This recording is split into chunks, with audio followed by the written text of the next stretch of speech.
A gente vai falar agora de leis trabalhistas. Acompanha esse VT. Em seguida, a gente vai conversar aprofundando esse assunto. Veja só. A Consolidação das Leis do Trabalho, a CLT, foi criada pelo Decreto número 5.452, de 1º de maio de 1943, para regular as relações de trabalho no Brasil. Essa consolidação permitiu que as leis trabalhistas fossem unificadas e garantiu a existência de direitos trabalhistas para todos os brasileiros empregados com carteira assinada. É na legislação trabalhista que são estabelecidos os direitos e deveres de empregados e empregadores, como, por exemplo, jornada de trabalho, remuneração, férias e outras regras fundamentais para as relações de trabalho. Ao longo dos anos, a legislação trabalhista passou por algumas alterações para se adaptar à realidade de cada época. Como, por exemplo, durante a pandemia da Covid-19, onde foram estabelecidas algumas medidas provisórias para ajudar na adaptação das empresas durante esse período. Fique com a gente e tire suas dúvidas, pois hoje, no Bendita Hora, vamos falar sobre esse assunto. E eu estou aqui para a gente conversar sobre esse assunto. Você pode mandar sua pergunta também. Aproveita aí, ó. Se você estiver assistindo pelo YouTube, esse QR Code aqui, ó. Apontou nesse QR Code, você pode mandar a pergunta para a gente aqui, para eu fazer aqui. Hoje a gente vai falar sobre esse assunto e eu recebo a doutora Adriana Rodrigues Faria. Seja bem-vinda. Muito obrigado. Muito obrigada, padre. Eu fiquei muito honrada pelo convite. A gente está muito feliz com você aqui. Eu sua também. Sua irmã também está ali. A irmã dela está só ali. Mas antes da gente começar, a gente tem que mandar um abraço para uma pessoa muito especial, Dona Cida, que está assistindo. Dona Cida e seu Joel. Seu Joel, são os pais. Também, que são os pais, eles assistem muito o seu programa. Que beleza. Super seu fã. Um beijo para a senhora Dona Cida, seu Joel, olha aí, que beleza. Está assistindo a gente lá agora. Assistindo, com então certeza. É isso mesmo, que beleza. Vamos falar sobre leis trabalhistas, é um negócio complicado, porque, na verdade, a gente é complicado para quem, de repente, depende delas, para quem realmente é empregador, para quem é o trabalhador.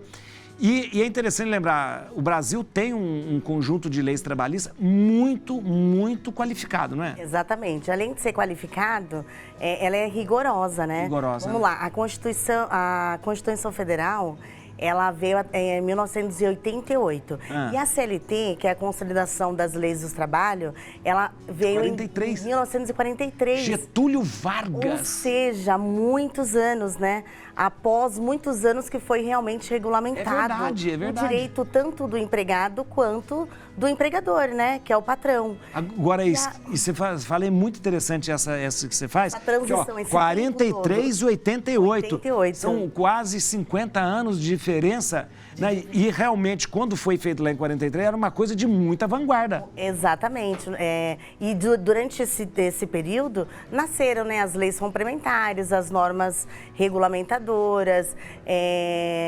e os acordos coletivos de direito, porque isso é uma das coisas que a gente também tem que respeitar, né, para cada determinadas funções. Então, assim, a CLT, ela é uma lei bem forte tanto para o empregado quanto para o trabalhador. Né? Porque assim, existe as obrigações e os direitos, né? Sei. Quando você fala de... Nós temos a consolidação das leis trabalhistas, que é CLT significa isso, e nós temos também os acordos... Os acordos coletivos. Esses acordos coletivos, eles têm força de lei? Tem muita força de lei, inclusive é sempre bom o empregado, que assim, as pessoas ficam muito na dúvida, né? A partir do momento que você exerce determinada função, a primeira coisa que você tem que entender é qual é o sindicato que regulamenta essa categoria. Toda categoria tem um sindicato. Exatamente, porque além da CLT, tem as normas regulamentadoras, tem um acordo coletivo. Olha que interessante. Além da CLT, que é como se fosse uma lei geral... Tem os acordos coletivos.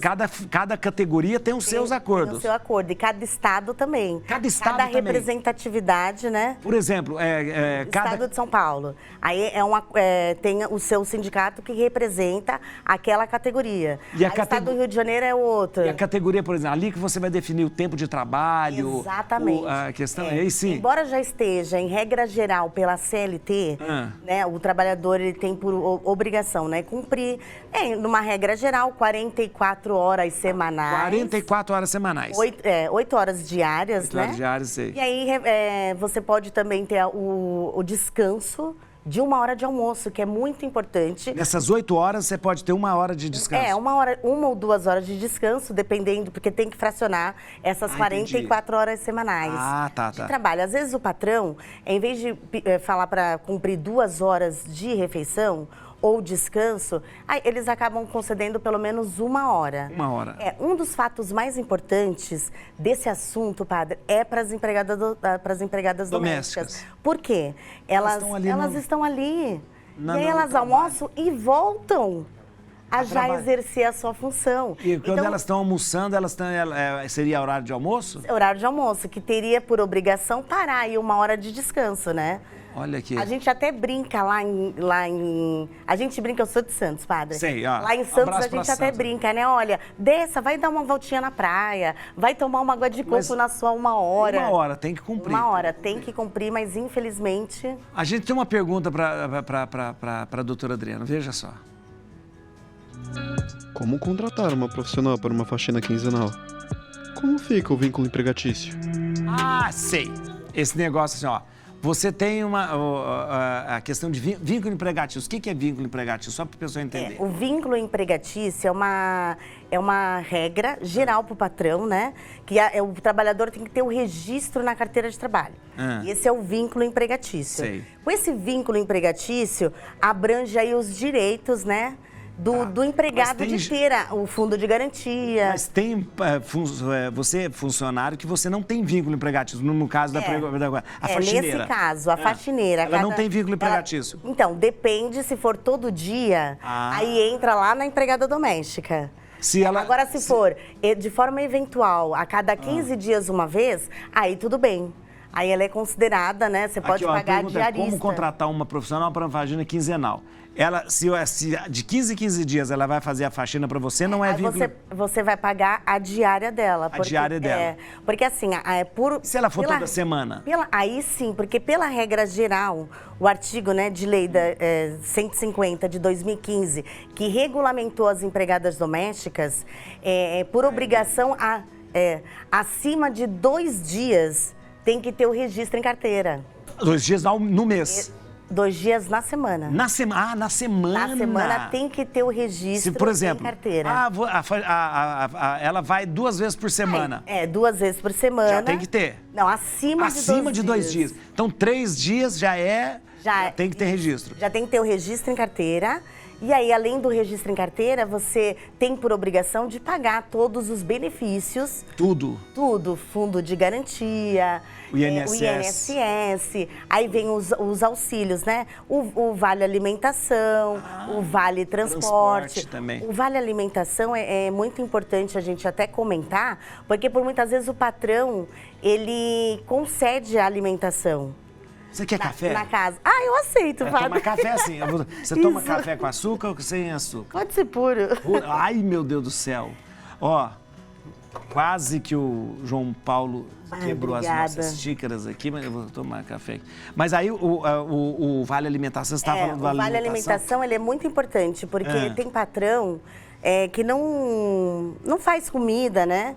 E aí ele tem por obrigação de conceder essa cesta básica. E se a pessoa levar comida de casa? Isso, pode ser. Mas ela tem que receber. Aí ela tem que receber a cesta básica, né? Tem que receber a cesta básica. Ou Vale Alimentação. O Vale Alimentação. Que geralmente é um valor X por mês, né? Aí a gente tem que respeitar cada acordo coletivo que representa a sua região.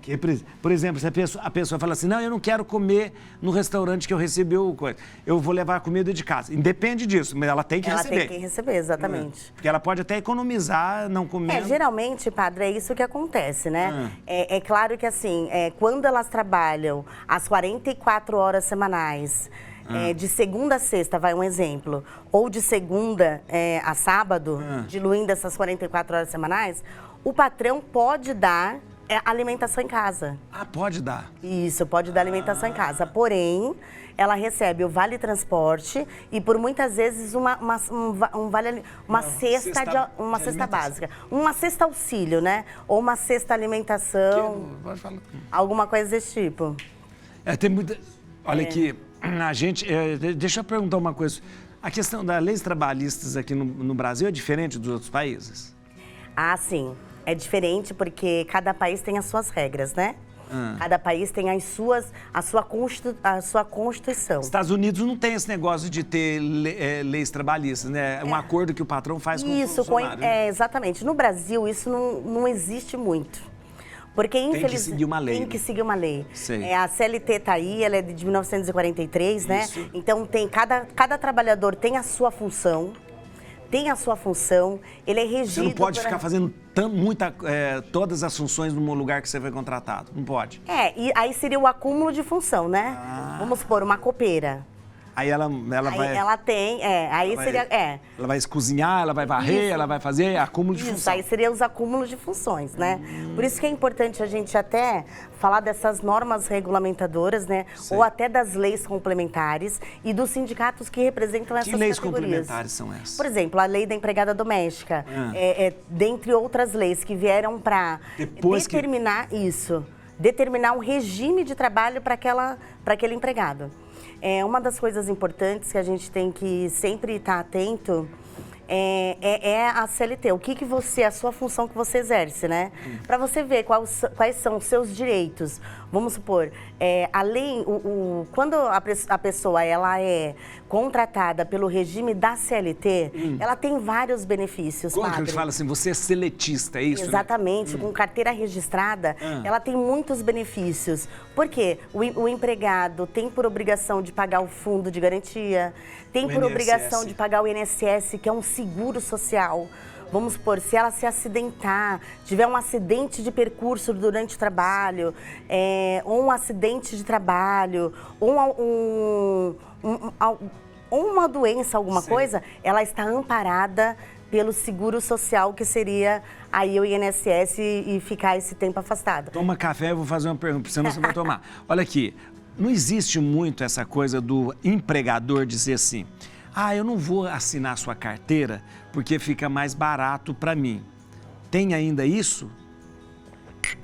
Tem bastante. Mas isso é ilegal. É ilegal, sim. É um risco tanto para o empregado, para o patrão, né? Para o empregador quanto para o empregado. Porque a partir do momento que o patrão faz uma proposta dessa para o empregado, ele sabe que ele está correndo risco de futuramente esse empregado propor uma ação em juízo, ou seja, propor uma reclamação trabalhista e está aí na Justiça do Trabalho pleiteando todos os direitos desse empregado.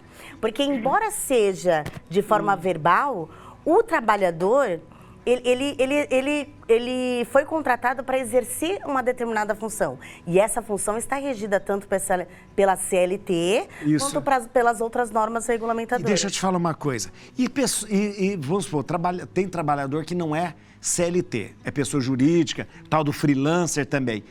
Como é que funciona isso?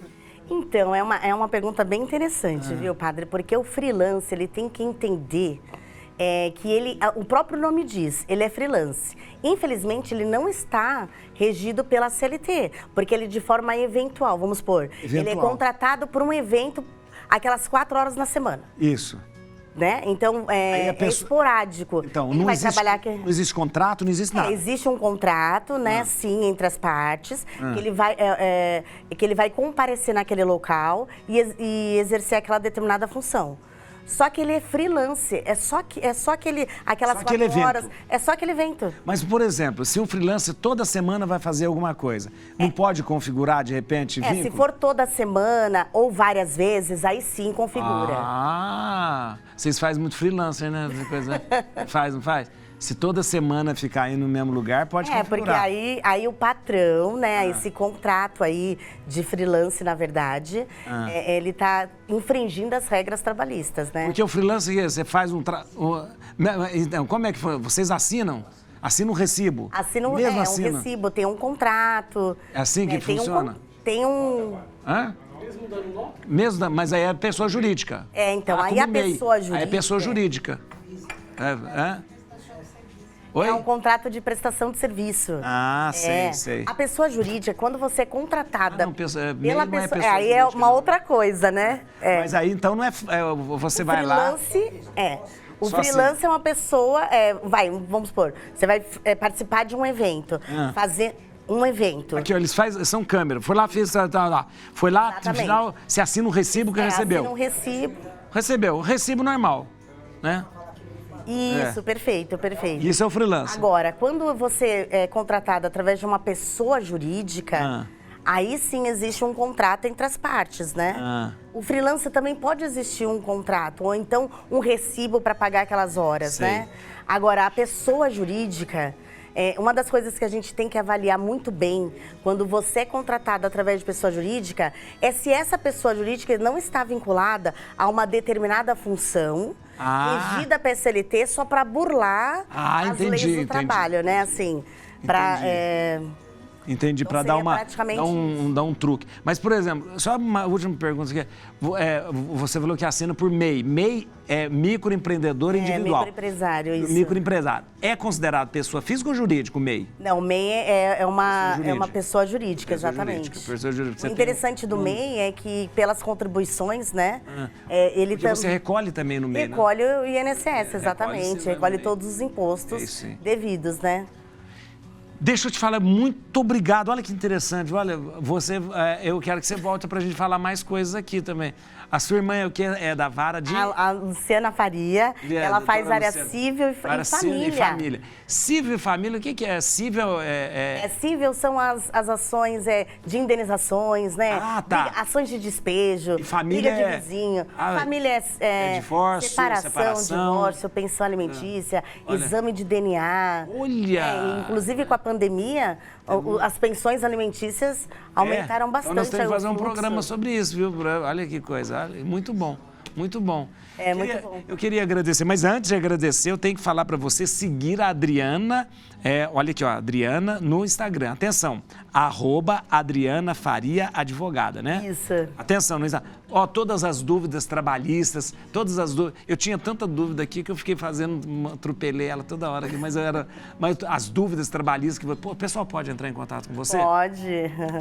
Olha aqui, eu vou dar aqui, ó, @AdrianaFariaAdvogada, vai lá seguir ela. Fala, ó, eu fiz isso, eu trabalhei em tal lugar, o que você acha?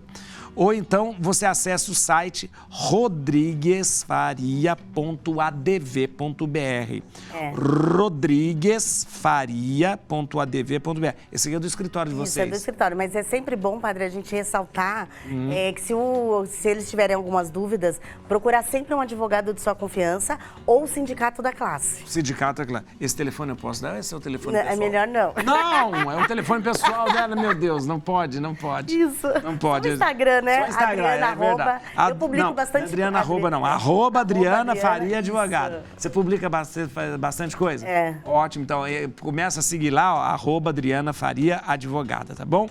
E também no site rodriguesfaria.adv.br. Obrigado, bem. Obrigada, eu que agradeço. Muito obrigado. Fiquei muito feliz de estar aqui. Muito obrigado, Dona Cida, seu Joel, um abraço, viu? Fica com Deus aí. Obrigado, viu?